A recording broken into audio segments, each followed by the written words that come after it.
finally, let's get into our game of the week. It's not very common that our game of the week kicks off at 12 p.m. It's not very common that a game between two top 5 teams kicks off at 12 p.m. in week 1 of the season. But we've got that in Texas versus Ohio State as the Longhorns travel to Columbus to take on the reigning national champion Buckeyes.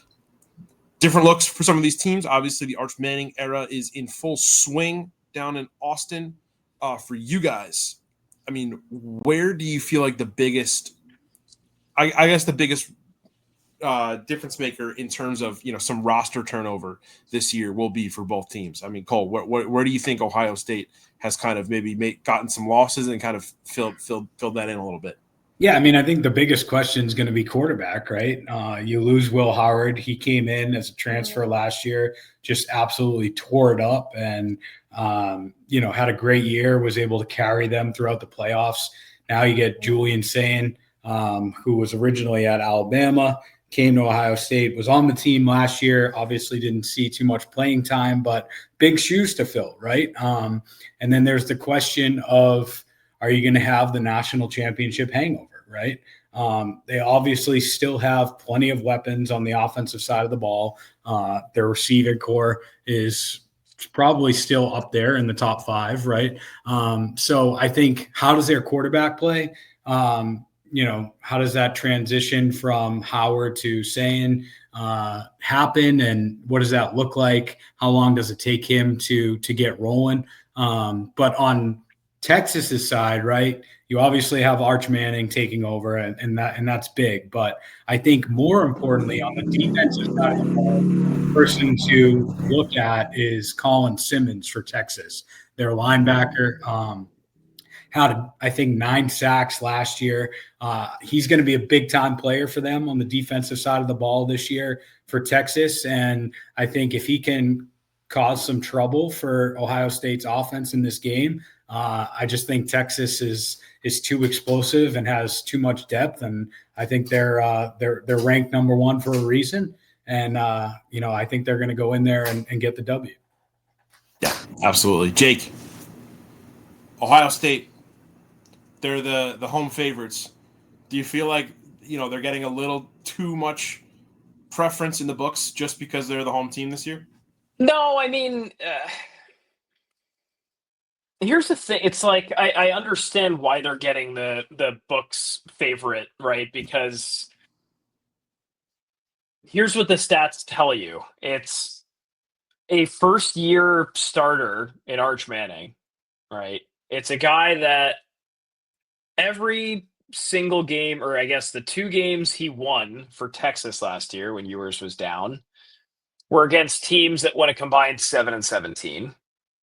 So, yeah, I get it. It's very tough to be laying a bunch of points for a team that, they were really good in Texas. They had was it the best team on paper? Maybe, right? I mean, you can make that argument, but I understand why they're getting all the hype here. Now, we could talk about our Arch, I'm sure that'll come up in discussion here, but I think it's a very unique situation in which we have 2 of these guys on the same field right now, right? Julian Sayin's on the field, Arch is on the field. Ohio State has some losses too, though, right? This is not the same team that won the championship last year, right? It's a very different looking team. So that's personally why I chose Texas.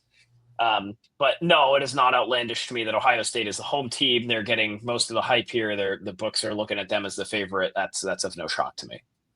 I mean, they still have Jeremiah Smith, who's the best receiver in all of college football, right?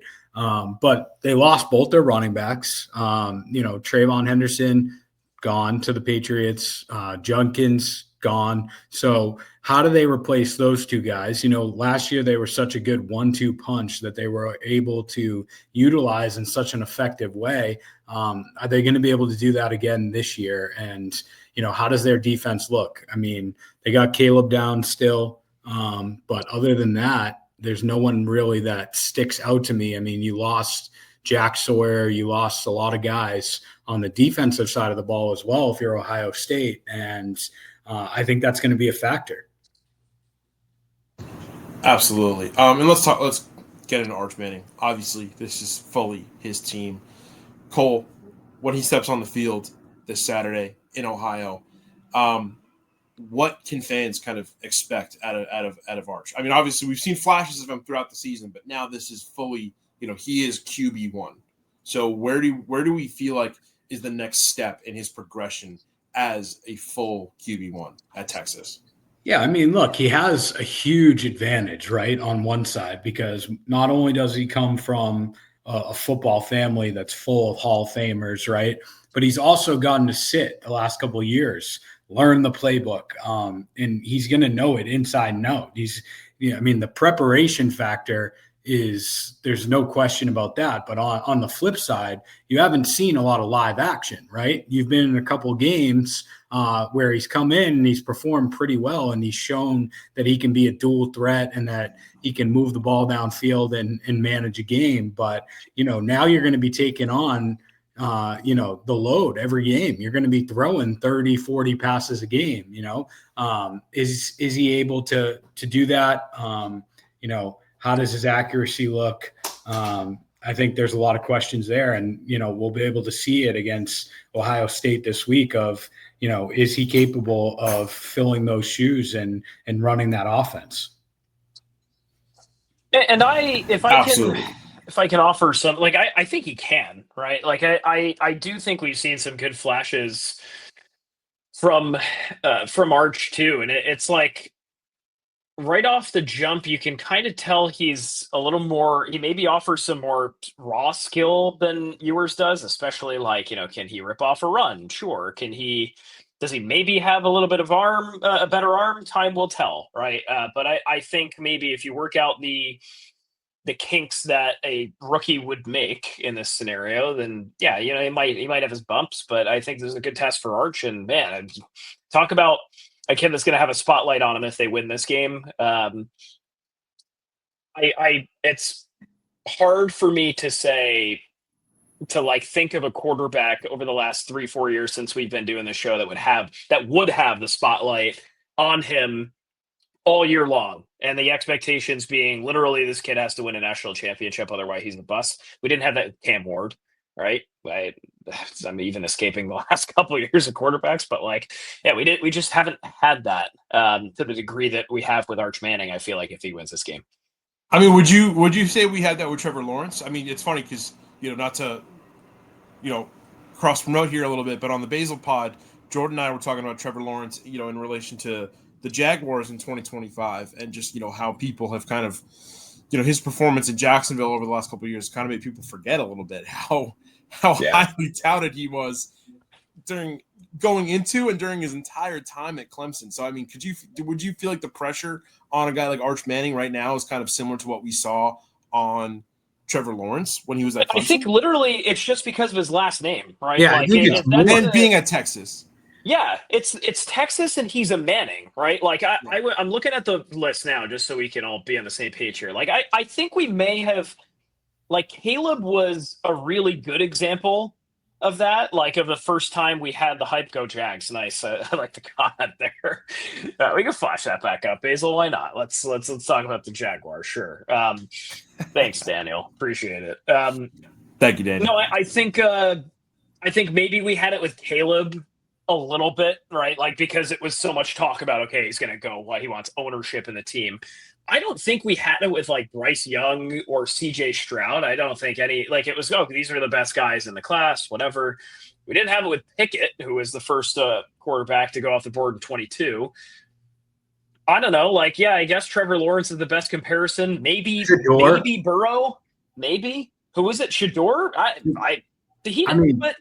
But that's two different ball games, Cole, right? Shador, yeah, I understand in the appeal of this is an NFL legend's son. Yeah, it's an NFL legend's son, and this guy's going to go to the NFL.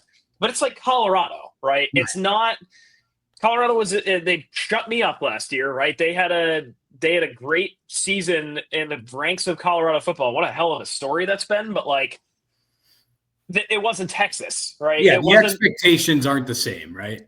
Yeah, correct. And I guess like looking back, maybe even back further, like there's nobody that even compares. I mean, like I feel like Andrew Luck back in the day had a lot of pressure on him to succeed. I mean, Winston definitely did at Florida State, but again, those guys were not in the stratosphere of like how much pressure is on Arch Manning, I would say at this point.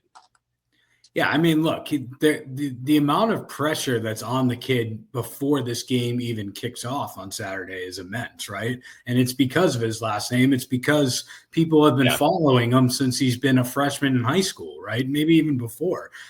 So there is a lot of pressure there, right? But I think at the same time, you have to remember who his head coach is. Sark is an offensive mastermind, and I think having him as his coach is a huge advantage as well. Like literally the best comparison I can think of is crazy it's Eli Manning at Ole Miss, right? Like he's Peyton Manning's little brother and he's at Ole Miss. It's like, oh shit, this guy better lead this team to a national title or else. And look at the freaking career he had. It's just ironic that 21 years later we're talking about the same family with the same pedigree. And maybe it's because they were all quarterbacks, right? Like Archie, Eli, Peyton, right? Now you had another one.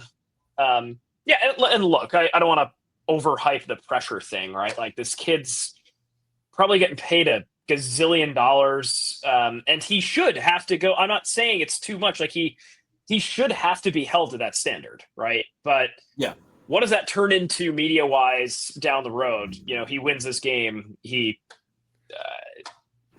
When does the talk of him going first overall start at this point? It's just crazy to think about. Well, I think Basel, you hit the nail on the head too. It's not just that it's a Manning, right? It's also that he plays for Texas, right? And Texas, we always say every year, is Texas back? Is this the year Texas is back? And they haven't. They haven't been able to do it, right? In 2 decades, it's been since they won their last national championship with and literally 2005, right? Yeah, so there's a lot of pressure there because Texas, kind of like Michigan was prior to when they won the national championship. Like they're one of those elite programs that is expected to be a contender year in and year out, and they haven't even been in the national championship game in so long. So you have this kid coming in that has all this potential, has the family background, but he's also playing for a school, right, that has such high expectations. And now it seems like, okay, the prodigy is here. This is our time to do it, right? It's now or never. So that's even added more pressure, I think. Yeah. Like it is a pretty small window for Texas if you feel like it. Like Sark's not getting any younger, first of all.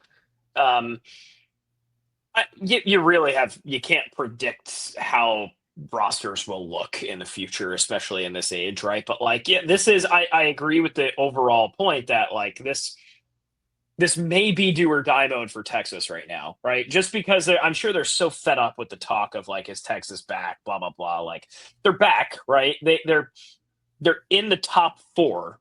Pretty much every poll of the last 2 years have had them in the top 10 at lowest. You have to feel like this is the window here for Texas. Well, yeah, and they're in the SEC now, right? So it doesn't make it any easier, right? If they don't do it this year, then Arch leaves. Whoever the quarterback is behind him, like you're playing Alabama, you're playing Georgia. It does not get easier, man. Schools, Can I ask you guys a question? So actually, Jake, you reminded me of it when you said the word window, because I want to talk about a window for both of these teams, specifically, their playoff window. If this game happened in the 14 playoff or even the BCS playoff, we would not be seeing it happen in week 1, because this is, when the playoff field is so tight like that, or just the national championship field is so tight when it was only 2 games in the BCS, like the loser of this game, depending on how it went, could have been dealt a death blow to their national championship hopes in week 1. Now that we have a 12-team playoff and, top teams like this that are starting off in the top 3, top 5 ranked teams in the country, they have a little bit of cushion. They could lose 1 or 2 highly competitive games against highly skilled opponents. So is this a really unique game in terms of setting the bar for out of conference college football scheduling in the future, where we're seeing, a game like this having, in my opinion, a lot more to gain from a win than you have a lot more to lose from a loss? Yeah, that is how it should be. That's my take. And I think we probably all agree to an extent that like good teams should play good teams, right? Ohio State, Texas is what you want to see if you're showing someone college football for the first time. It's not like, all right, there's 7 games on national TV and they're all freaking blowouts, and maybe you get one on the Saturday night NBC package or whatever that's halfway decent, and it's only a touchdown or a close game or somebody upsets somebody. Yeah, cool. That's all good and fun. But like, now that the pressure's off of, hey, you lose this game and you're on the outside looking in, let's say Ohio State loses, like, especially at home, like, all right, Ohio State, you guys lost. Now you got to rebuild a lot. You got to win out, basically, right? Yeah, it's still there, but your season doesn't end at that point. You're not in like fighting for win now mode. It's like, okay, cool. We freaking lost. One of these teams is going to have to say that. All right, hey, we lost. It was a good team. Like, we can't bat an eye. We might lose 3 spots in the rankings, maybe at max, unless you get blown out. But you're still right there, right? And it doesn't change how you're going to approach the next week of kick whoever's ass you're playing, right? So this is good. And it's only going to prepare both of these teams to wake up in November, December and say, okay, like, cool. We played Ohio State the first week. We're good, right? Like, we can go play this middle of the road Big 12 team and the first round of the college football playoff, right? Mm-hmm. I'm dying on that hill. The good teams should play good teams, and that's the bottom line. And it should come early in the year, and I'm glad this is happening. No, I mean, I agree. I would much rather watch Texas go to Ohio State week 1, right, than have them play UTSA and win 63-0, right? Like, what does that accomplish, right? And I get why some teams do that, right, for tune-up games, or, they're getting money from these smaller time schools or whatever it may be. But, last year we had LSU, USC first week. That was a great game. I think these games are important, right? And I think it's especially important between these two teams this year because the last couple of years, the Big Ten has won national championships. So now it's like posing the question, is the Big Ten the best conference in college football? I mean, historically, for the last decade before that, it was obviously the SEC with Alabama and Georgia, dominating. But the Big Ten has made up ground the last couple of years. So that adds another factor to it, right?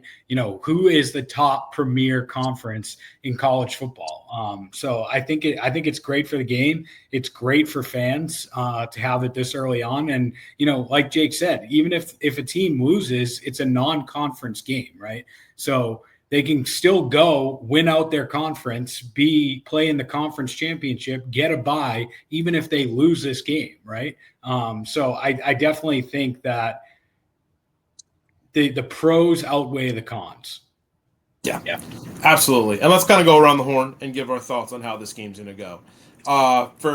Just for record-keeping purposes, Tondo, when he submitted his card, he's got Texas plus 2.5 versus Ohio State. Jake, I know you picked the money line, but can you tell us what team you've got and maybe even a final score line? Oh, final score, man. I see this. The under is speaking to me at the moment. I think you just have 2 rookie quarterback, or we'll call them rookie quarterbacks. Sure, I think they're both sophomores, but whatever. 2 guys making their first starts. You got to get the jitters out a little bit. I think the defenses will be, pretty tuned up, though. I think they'll be ready to go. Under speaks volumes. I say Texas 20, Ohio State 17. Love that. Cole, who you got? I'm taking Texas on the road for the reasons I mentioned earlier. As for a score, I definitely see what Jake's saying. 2 new quarterbacks is probably going to start out pretty slow, but I do think it picks up. I'm going to say Final score of 31-28, Texas. Wow. Okay. Wait, can you say that again? You cut off for me there. 31-28, Texas. 31-28 with the Horns. Love it. Higher scoring, but still the same margin as Jake. I like that.